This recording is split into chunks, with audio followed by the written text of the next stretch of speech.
O, dito may lagay yung mga labahan niya, Aling Magna! Aling Magna! O, bakit?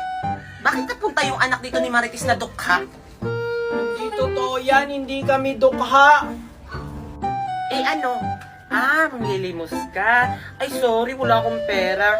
Bumalik ka na lang next year, ha? Hindi po ako manghihingi ng pera, hindi ko po kailangan ng pera nyo.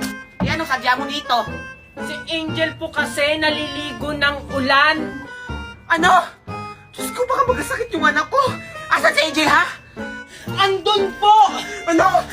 AJ! AJ! Tingnan ko lang, Angel, hindi ka mapagalitan. AJ! Mami? Diyos ko, bakit ka naliligo ng ulan? Masakit ba ulo mo? Nilalagnat ka ba? Masakit ba kamay mo? Lahat ng katawan mo? Ang OA mo naman, Mami. Ika nga lang. Sino ba nasabi sa'yo na maligo ka ng ulan, ha? Si Junjun po, Mami. Sabi niya po maligo daw po kami ng ulan. Ano?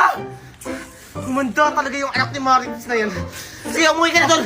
Uminom ka ng Biogesic, Bioplo, Paracetamol, para hindi ka nagnatay, tapos maligo ka na rin, tapos uminom ka ng 3 baso tubig. Lisan mo!